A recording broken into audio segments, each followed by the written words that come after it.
Welcome. इस lecture में हम डिस्कस करेंगे सिंगुलर मैट्रिक्स क्या होता है और सिंगुलर मैट्रिक्स के क्वेश्चंस को हम किस तरह डील करते हैं।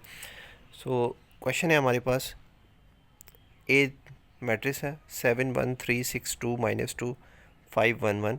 इसको आपने प्रूफ करना है कि ये मैट्रिक्स जो है वो सिंगुलर है, चेक करना है, आइडेंटिफाई करना है कि ये मैट्रिक्स सिंगुलर है कि नहीं है। सिंगुलर मैट्रिक्स के लिए आपके पास कंडीशन कुछ इस तरह की होती है कि अगर आपने किसी मैट्रिक्स को देखना है कि वो सिंगुलर है कि नहीं है, तो जस्ट हमने क्या करना होता है कि उसका हम डिटर्मिनेंट निकालते हैं। If the determinant is equal to zero, अगर डिटर्मिनेंट का आंसर ज़ीरो की इक्वल आ जाए, जो डिटर्मिनेंट हम निकालते हैं उसका आंसर ज़ीरो के इक्वल आ जाए, तो आपका जो मैट्रिक्स है वो सिंगुलर है। अदरवाइज़ वो मैट्रिक्स जो है वो नॉन सिंगुलर है। इस केस में सबसे पहले आपने क्या करना है, जो भी आपका मैट्रिक्स लिखा हुआ है उसको आपने डिटर्मिनेंट की शेप दे देनी है और उसका डिटर्मिनेंट फाइंड करना है। तो डिटर्मिनेंट जब भी हम किसी चीज़ का फाइंड करते हैं तो उसके लिए प्रोसेस ये है कि सबसे पहले आप इस साइड पे ए लिखें और उसके दोनों साइडों पे उसको मॉड में लिख दें। मॉड मीन स्ट्रेट लाइंस के अंदर उसको आप लिख दें, और जो आपका मैट्रिक्स है उसको भी आप दो स्ट्रेट लाइन के अंदर लिख दें। तो ये आपकी डिटर्मिनेंट की फॉर्म कहलाती है।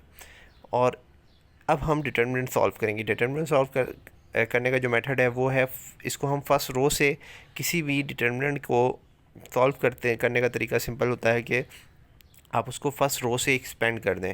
फर्स्ट रो से एक्सपेंड करने का मीनिंग ये होता है कि सबसे पहले आप 7 लिखेंगे, 7 के बाद जो इसके रिमेनिंग नंबर्स हैं उनको आप एक मैट्रिक्स के अंदर लिख देंगे 2 by 2 के, एंड देन माइनस का साइन आता है। माइनस के साइन के बाद आपने फर्स्ट रो का सेकंड एलिमेंट लिखना है, और उसके बाद जो ये वाले और ये इनको निगलेक्ट करके जो आपकी फ़र्स्ट रो है और सेकंड कॉलम जो है इसको निगलेक्ट कर दें।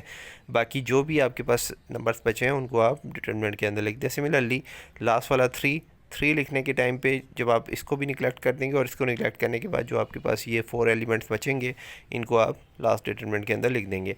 And then just cross multiplication से आप ये 2 by 2 का डिटर्मिनेंट सॉल्व करते हैं, एंड देन आप फाइनल कैलकुलेशंस करेंगे, और कैलकुलेशन करने के बाद if the answer is equal to zero तो आपका जो मैट्रिक्स है वो सिंगुलर प्रूव हो जाएगा, अदरवाइज़ वो नॉन सिंगुलर होगा। सेकंड क्वेश्चन देखते हैं। इसी तरीके से आपके पास मैट्रिक्स है और मैट्रिक्स को हमने सॉल्व किया, और सॉल्व करने के बाद जो डिटरमिनेंट का आंसर आया वो आया -6। इट्स मीन डैट कि ये मैट्रिक्स आपके पास नॉन सिंगुलर है। एक और मैट्रिक्स है आपके पास सी, और सी मैट्रिक्स है, इसको अब आप सॉल्व करेंगे, इसका डिटरमिनेंट हम निकालेंगे होल प्रोसेस करके, जो आपका नॉर्मल प्रोसेस होता है, और आंसर आ गया आपका ज़ीरो। अगर जब ज़ीरो आ गया it's mean that this determinant is singular. Question में अब थोड़ा सा ट्विस्ट है कि आपके पास कंडीशन कुछ ये है कि आपने एक वैल्यू फाइंड करनी है। वो वैल्यू किसकी है? Find the value of lambda if A is singular. अगर आपके पास ये मैट्रिक्स ए सिंगुलर है तो आपने लैम्डा की वैल्यू फाइंड करनी है। तो लैम्डा आपके पास मैट्रिक्स के अंदर कुछ एलिमेंट्स नंबर्स की जगह पे लैम्डा लिखा हुआ है, तो आपने इसके लिए ये प्रूफ करना है कि ये जो लैम्डा है इसकी वैल्यू आपने निकाल के देनी है।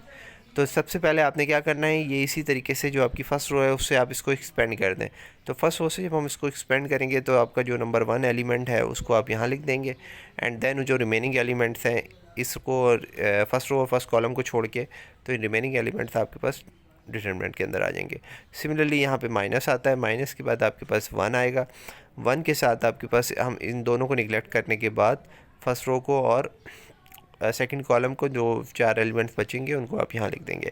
देन प्लस आएगा, प्लस के बाद ज़ीरो आएगा, ज़ीरो के बाद इनको निगलेक्ट करने के बाद जो 4 एलिमेंट्स हैं उनको इस डिटरमिनेंट में आने थे, बट वो हमने नहीं लिखे। क्यों नहीं लिखे? क्योंकि आपके पास जब ज़ीरो से भी जो कोई भी चीज़ मल्टीप्लाई होगी तो आंसर जो है वो ज़ीरो आ जाएगा।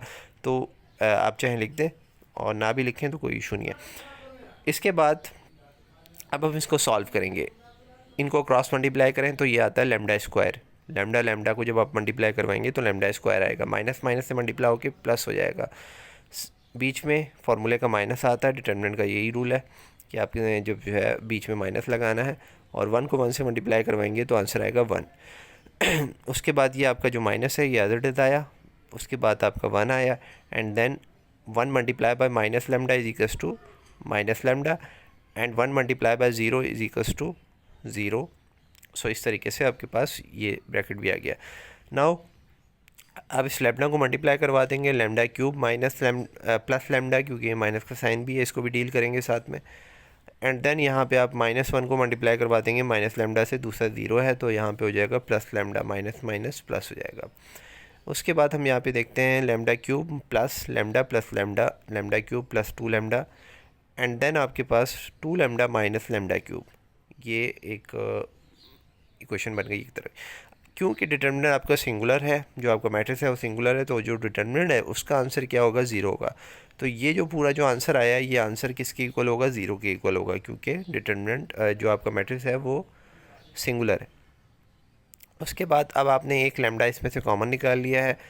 जब भी दो ब्रैकेट्स इस तरीके से 0 के इक्वल आते हैं तो आप दोनों को अलग अलग से अलग 0 के इक्वल ले लेते हैं। तो हमने लेमडा को भी 0 के इक्वल ले लिया और 2 माइनस लेमडा स्क्वायर को भी 0 के इक्वल ले लिया।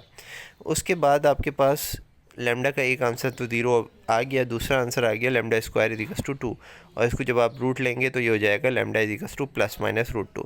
तो फाइनली आपके पास लेमडा के 3 आंसर आते हैं, lambda equals to 0 plus minus 2। तो इस तरह से हमने इस क्वेश्चन को सॉल्व कर लिया। इसी तरीके से आपके पास ये एक और क्वेश्चन है, सॉल्व फॉर एक्स। इस क्वेश्चन को आपने एक्स के लिए सॉल्व करना है, तो इसको आप बहुत अच्छे तरीके से सॉल्व कर सकते हैं। ये जो डिटर्मिनेंट है इसको सॉल्व करें और इसका डिटर्मिनेंट का आंसर निकालें। तो डिटर्मिनेंट जो है वो सॉल्व करने के बाद, अच्छा इसमें एक चीज़ है कि आप इस डिटर्मिनेंट को ओपन कर दें बाय फर्स्ट कॉलम से, आप इसको ओपन कर दें। फर्स्ट कॉलम से अगर आप इसको ओपन करेंगे तो यहाँ पे एक चीज़ का ख्याल रखना होता है कि आपने जो साइन लगाने हैं, साइन यूज़ करने हैं। ये फर्स्ट एलिमेंट जो होता है वो 1 1 होता है, ये वाला। सेकंड एलिमेंट जो है वो आपके पास हो जाएगा, ये 1 1 होता है, ये 1 2 होता है। रो में अगर चलें तो 1 2 चलते हैं। इसी तरीके से अगर कॉलम में आप नीचे जाएंगे तो ये हो जाएगा 2 1 और नीचे वाला होगा 3 1। तो यहाँ पे आपके पास जो इन दोनों का आंसर आएगा वो आएगा ऑड, जो कि 3 आएगा। तो माइनस जो है वो मिड वाले में ही रहेगा, माइनस का जो साइन है वो आपका यहाँ पे मिड वाले में ही रहेगा। मेरा जिस तरह आप ये लिखते हैं माइनस, फिर आपके पास एक नंबर आता है, उसके बाद डिटर्मिनेंट आता है, उसके बाद आता है प्लस, और उसके बाद एक डिटर्मिनेंट आता है। तो ये डिटर्मिनेंट और ये 3 डिटर्मिनेंट्स आते हैं। और तो यहाँ पे जो साइन आता है ये साइन माइनस का ही रहेगा, अगर आप इसको फर्स्ट कॉलम से खोलें या फर्स्ट रो से खोलें। तो आप इसको फाइनली खोल लेंगे। हमने इसको फर्स्ट कॉलम से क्यों खोला, क्योंकि हमारे पास यहाँ पे 2 ज़ीरो मौजूद हैं, और ज़ीरो की वजह से हमारे आंसर जो है वो ऑटोमेटिकली 2 आंसर जो है वो ज़ीरो हो रहे हैं। सिर्फ एक्स वाला आंसर जो है वो इसके साथ एक डिटर्मिनेंट बचेगा जिसको हम इजीली डील कर लेंगे। तो दूसरे साइड पे आपके पास 9 है, इसको अब हम कैलकुलेशन के अंदर इन्वॉल्व करेंगे, और इसको आप कैलकुलेशन में इन्वॉल्व करने के बाद 9 को जो है वो दूसरे साइड पे लेके जाएं, और उसे जब सॉल्व करेंगे तो आपके पास आंसर आ जाएगा एक्स का, एक्स इक्वल्स टू -1। सिमिलरली ये क्वेश्चन भी है, इधर डिटर्मिनेंट सॉल्व होगा, इधर -x है। तो क्योंकि यहाँ पे स्क्वायर्स हैं तो यहाँ पे क्वाड्रेटिक इक्वेशन बन सकती है। बहरहाल क्वाड्रेटिक इक्वेशन नहीं बनी है, आपने कॉमन लेके आंसर निकाल लेने हैं। तो इस तरह से हम जितने भी हमारे सिंगुलर मैट्रिक्स के क्वेश्चंस होते हैं उनको सॉल्व कर लेते हैं। थैंक